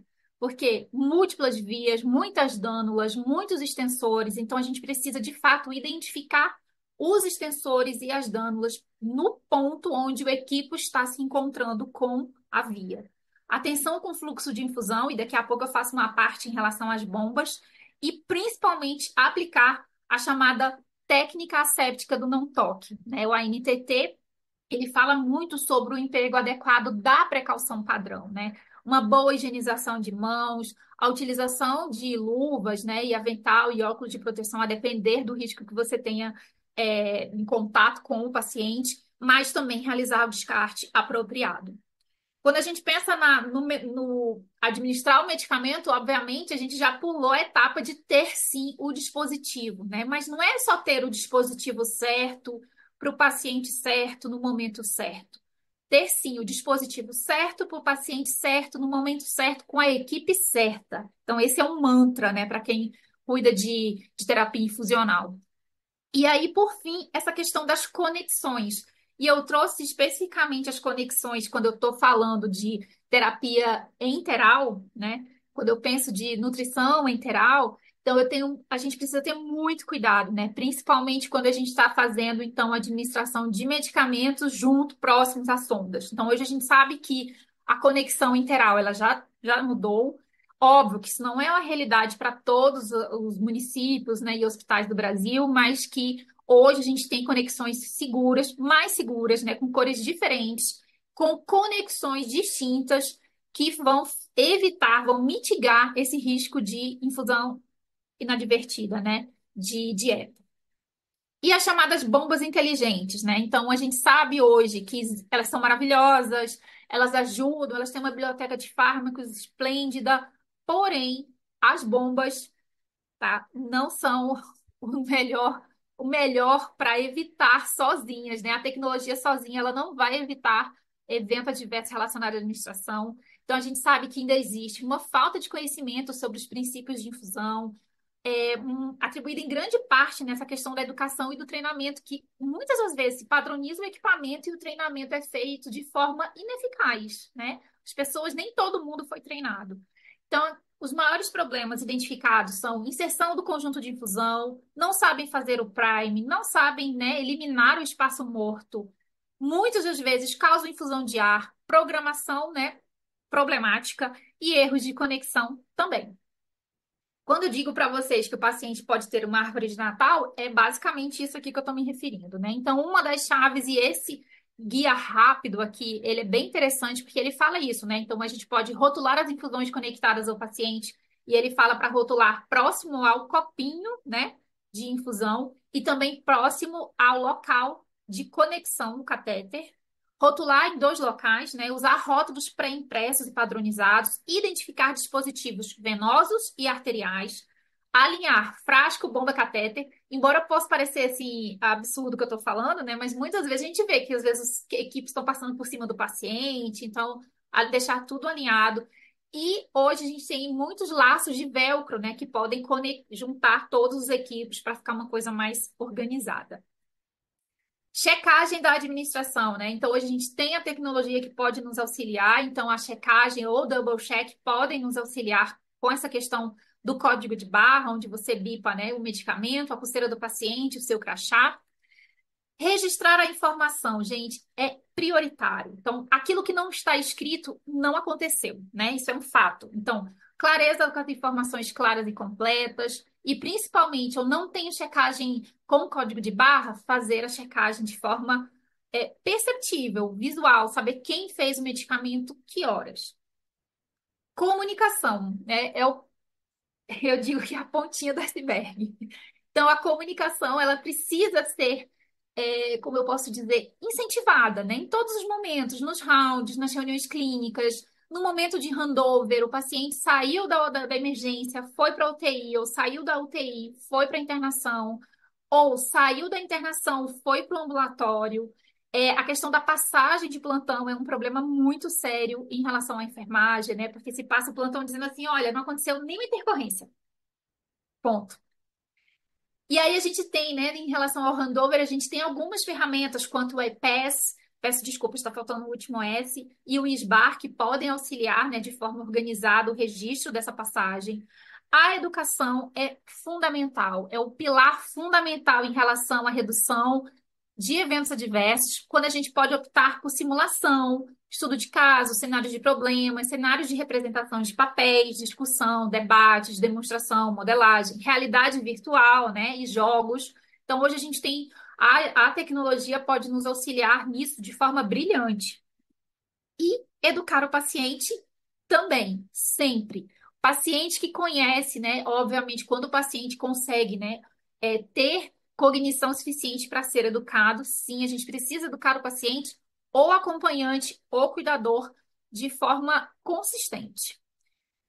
Participar de programas, né, de melhoria de qualidade é importante, né, porque você consegue, de fato, ter melhores resultados, melhor eficiência de processos, né, com pessoas, e materiais.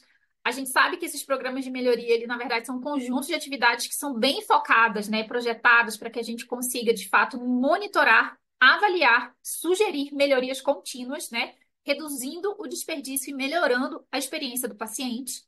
E a gente precisa, de fato, notificar. Então, acontecer um evento, precisa ser notificado, porque todos esses dados eles vão ajudar a gente a descobrir quais são, de fato, os nossos problemas. A gente precisa fazer uma retroalimentação adequada, né, com adequação da nossa comunicação, apoio da vigilância, né, importantíssimo, né, e identificar ajustes dos procedimentos e melhorias contínuas. E aí, gente, para que a gente consiga finalizar, né? Qual é o nosso call to action, né? Então, a enfermagem é protagonista no cuidado da administração, né? Ela precisa, de fato, participar com uma comunicação eficiente para todos, né? Para a equipe, para os colegas, para o paciente. Ter uma avaliação contínua, um registro eficaz, com uma notificação adequada e um cuidado centrado no paciente. Eu vou fazer uma propaganda aqui. Vou falar um pouco da Rede Brasileira de Enfermeiros para o Enfrentamento da Resistência Antimicrobiana, né? A Rebran, ela já tem quase 2 anos. A gente tem publicado muito, né, sobre as ações que a enfermagem pode realizar no enfrentamento da resistência, principalmente a participação do Antimicrobial Stewardship. Quem quiser né, saber como é que funciona, tem esse QR Code, você pode me seguir nas redes sociais, tá? Muito obrigada pela oportunidade. Aqui estão os meus contatos e obrigada. Obrigada, doutora Viviane, foi ótimo. Um momento riquíssimo em detalhes.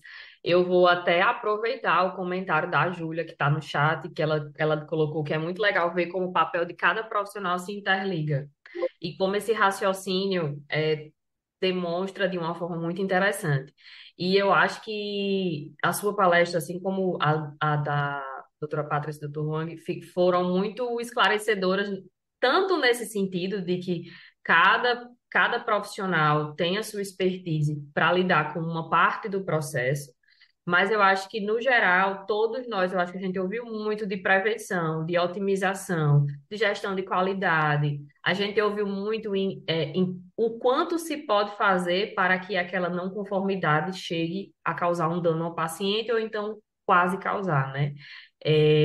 Eu acho uma coisa também que eu fiquei pensando aqui para concluir, né, o raciocínio, é o quão importante é a gente saber, conhecer, ter experiência e capacitação nesses lugares onde a gente trabalha, na terapia intensiva ou em outras especialidades, né? Um farmacêutico clínico, especialista em terapia intensiva, ele tem um olhar diferenciado. Um farmacêutico hospitalar, ele tem um olhar diferenciado, um enfermeiro intensivista, um médico intensivista. Então, todo mundo ali dentro da sua expertise vai olhar com cuidado maior para esses processos, né? Para que eles possam fluir da melhor forma possível. Queria agradecer a todos os participantes que ainda estão na live, né? Então, 9h30 da noite, o pessoal está bem empolgado aqui nos chats. A gente, se tiver algum tempo ainda, a gente pode responder algumas perguntas. E fiquem à vontade, se vocês quiserem fazer perguntas, comentários.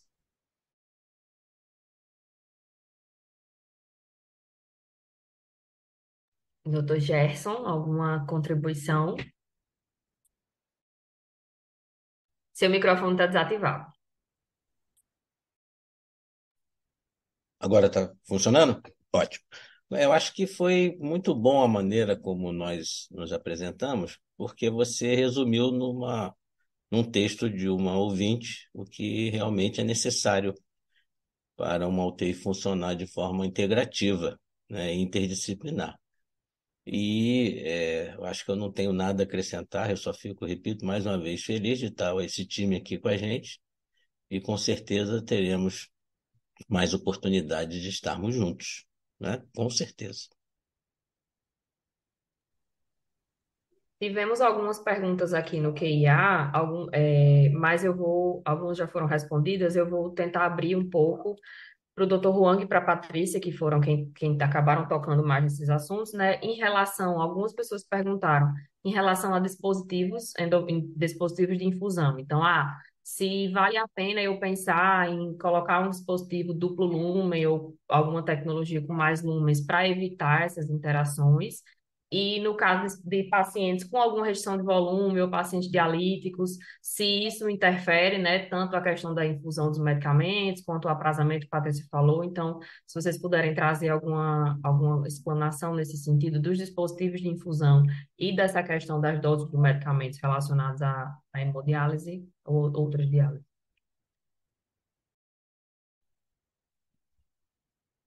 Bom, eu posso, antes de mais nada, parabéns, né, Gerson, pela organização, né, Gerson? Grande professor. Bom, com relação de colocar, sabe que eu, na verdade, sou contra muitos, assim, dispositivos, né, invasivos, aumenta risco de infecção, principalmente dentro da UTI. Então, a palavra realmente, assim, uso racional, eu acho que é muito importante. A gente sabe que nós lidamos com situações emergenciais, mas assim passado na emergência, ou mesmo durante o ato, eu acho que a gente tem que pensar ser mais racional, o que que eu vou fazer, o que que é melhor, né? Então, por exemplo, com relação à infusão de múltiplos medicamentos, eu posso ver, tentar primeiro ver qual que é essencial, né, naquele momento. Então, priorizar esses, ou então saber, se possível, até dosar o nível sérico desses medicamentos, porque realmente o que eu tenho visto mais é assim, a necessidade de você aumentar drogas vasoativas, inclusive, por exemplo, noradrenalina, adrenalina, são fotossensíveis. Né? Então, isso foi engraçado, até eu pensei que isso fosse norma geral, eu estava passando visita numa UTI, aí o pessoal falou assim, nossa, o paciente acho que está ficando ruim, porque nós estamos tendo que aumentar a adrenalina cada vez dose maior, né? E aí foi preparado de manhã e já era noite, né? Eu falei, né? Então realmente é fotossensível. Então essas medidas acho que devem ser feitas.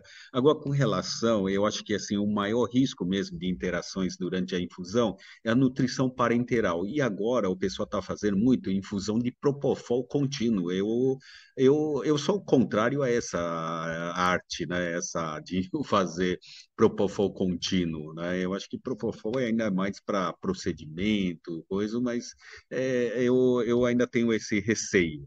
E ele também, por ser bem lipídico, né, gorduroso, ela interfere mais também, né?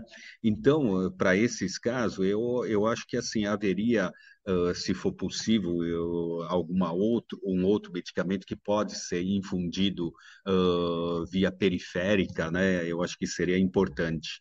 Agora, no caso da nutrição parenteral, por exemplo, ao invés de correr, eu calculo para 24 horas, por exemplo, que deveria correr aquele volume, eu calculo para correr tipo 22 ou até mesmo 20 horas, com pausas para tomar banho ou então para infusão de antimicrobiano, que eu sei que vão cair o seu nível quando infundidos juntos. Tá? E eu chamo a atenção para isso, porque muitas vezes o colega interpreta como que a infecção, o antimicrobiano não é bom, não está conseguindo, né, cuidar, porque nós estamos falando assim para o Brasil todo, então tem muitos lugares que não fazem dosagem de nível sérico. Então, às vezes, pensa que ou um controle, melhor controle, né? Então, acha é, que é o antimicrobiano que não está funcionando. Então, na verdade, é que eles vão se ligando, né, às albuminas, às proteínas, ao NPP em si, né, a nutrição parenteral, e que aí diminui a eficácia. E eu chamo a atenção principalmente para o uso de PIC, né? PIC, nossa, é muito bom mesmo. Mas mesmo esses PIC de duplo lumen, ele é abertura comum, né? É a abertura comum. Então, ele vai sair tudo junto. Então, a medicação, droga, principalmente droga vasoativa, já vai estar assim ligada. E sabe que o medicamento ligado, né, não estando na forma ionizada, né, ela não tem eficácia, né? Diminui a sua eficácia. Não é verdade, professor Gerson? Então, isso eu gostaria de lembrar. Então, se puder infundir assim via separada, ou então pausar, principalmente, nós observamos isso, inclusive foi dosagem nível sérico de vancomicina, né? Quando você não faz pausa da infusão de nutrição parenteral e infundindo junto, mesmo em catéter central, que tem uma distância de 3, 5 centímetros, né, da distal proximal, você ainda se diminui o nível sérico de vancomicina. Então, ou você aumenta a dose, ou então o ideal é você pausar no momento em que corre a vancomicina, né? Então, eu acho que isso é muito importante, porque às vezes você acaba infundindo medicações que não estão tendo aquela eficácia esperada, né? Então, são essas interações que a gente também tem que ver, né? Mas eu acho que aí a Patrícia, a Viviane, professor Gerson também, o Isaac, né? Poderia complementar você também, Letícia, né? Todo mundo, né, Érica? Obrigada, doutor Luana. E, realmente, assim, eu acho até que puxando um pouco para a pediatria, né, que é a área do senhor também, então, assim, crianças têm essa dificuldade de ter vários medicamentos, poucas disponibilidades de acesso, então é sempre aquele Deus nos acuda, mas eu acho que a palavra de ordem, eu concordo muito que acho que a palavra de ordem é racionalizar mesmo e pensar qual a melhor estratégia. Patrícia, você contribui com alguma coisa? Mais alguma coisa? Oi, Letícia. Cheguei a ver as perguntas, que foram feitas ali também. Algumas eu respondi no chat também.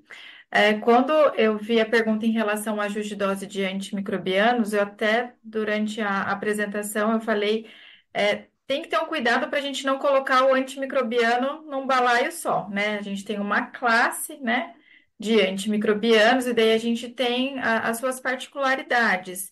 Então, assim como o Dr. Huang falou, eu tenho taxa de ligação às proteínas plasmáticas, para saber se ele é hidrofílico, se ele é lipofílico, preciso saber o peso molecular, se é maior que 500 Daltons ou se é menor, eu preciso saber a permeabilidade dessa membrana também.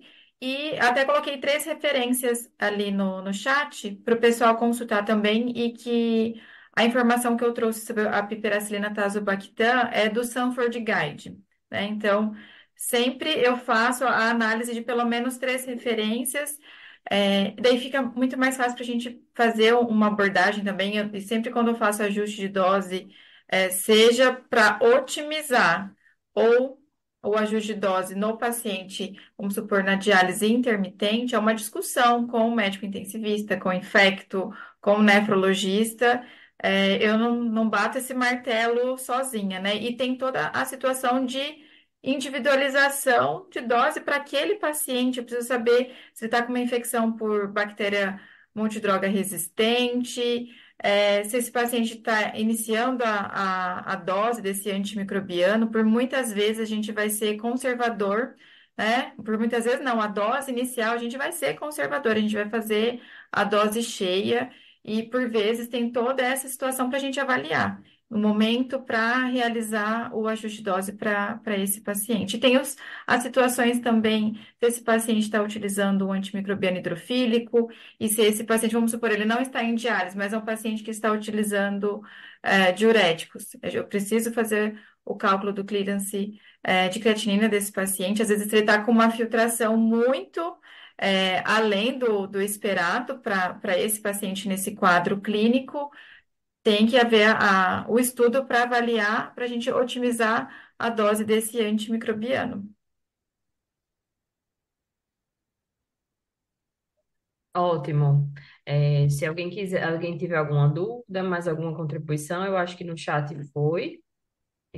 Eu só queria lembrar uma coisa que me ocorreu, que eu também, com relação ao uso de até anticonvulsivantes, muitas vezes a gente tem o costume de prescrever de 8 em 8 horas, ou de fenobarbital e dantal, né? E a gente sabe que quando tem medicamento e que são usados e que atinge seu nível de stand-by, né, de terapêutico, né? Controlou a convulsão, por exemplo, então você tem a meia-vida farmacológica desse anticonvulsivante, ao invés de continuar dando de 8 em 8 horas, né, que foi introduzido, deveria passar para de uma vez ao dia, porque né, o nível sérico dela, realmente a metabolização, né, o nível farmacológico dela dura de 20 até mais, né? Então poderia ser aplicar para dose única diária. Isso é muito importante porque evita, sabe, a repetidas o procedimento, né, seja executada várias vezes, com gasto de seringa, tempo da enfermagem, tudo. Eu acho que assim, só queria lembrar isso, porque tem muitos medicamentos que dá para a gente fazer isso, né? Reduzir número de preparos, né, de aplicação. Então, isso é muito importante dentro quando se analisa em farmacoeconomia e o risco de você ter falhas no procedimento, né? Então, ou até usar medicamento errado, dose errada. Então, quanto você puder economizar em número de processos, né, seria ideal. Então, mais uma vez, eu volto a enfatizar a importância da participação de farmacêutica clínica, né, nos serviços, né?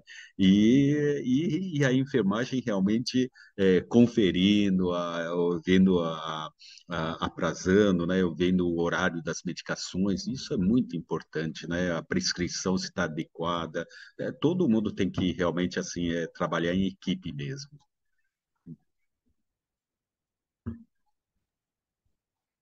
Então, acho que como com o passar do nosso horário já, né, uns minutinhos a mais, mas foi riquíssimo a contribuição de todos.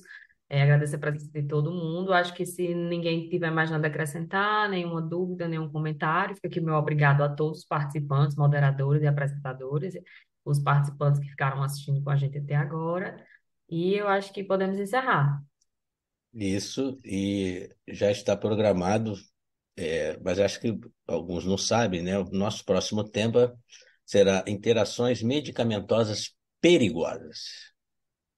Então, Um vamos nos assunto preparar, riquíssimo. interações medicamentosas perigosas. Esse é um tema que já deveria ter sido colocado, mas primeiro vamos mostrar a importância da interdisciplinaridade e agora vamos para a farmacovigilância e farmacologia pura no nosso próximo evento. Obrigado a todos. Isaac, quer fechar? Que você só ficou prestando atenção aqui, tudo bem? Então, eu queria agradecer a presença de todo mundo aí. As palestras foram excelentes, de alto nível mesmo. Agradecer a presença dos participantes, né? Estamos com 66 participantes até agora aí. Boa noite a todos, muito obrigado e até o próximo tema aí. Boa noite, gente. Boa noite, gente. Até o próximo. Boa noite.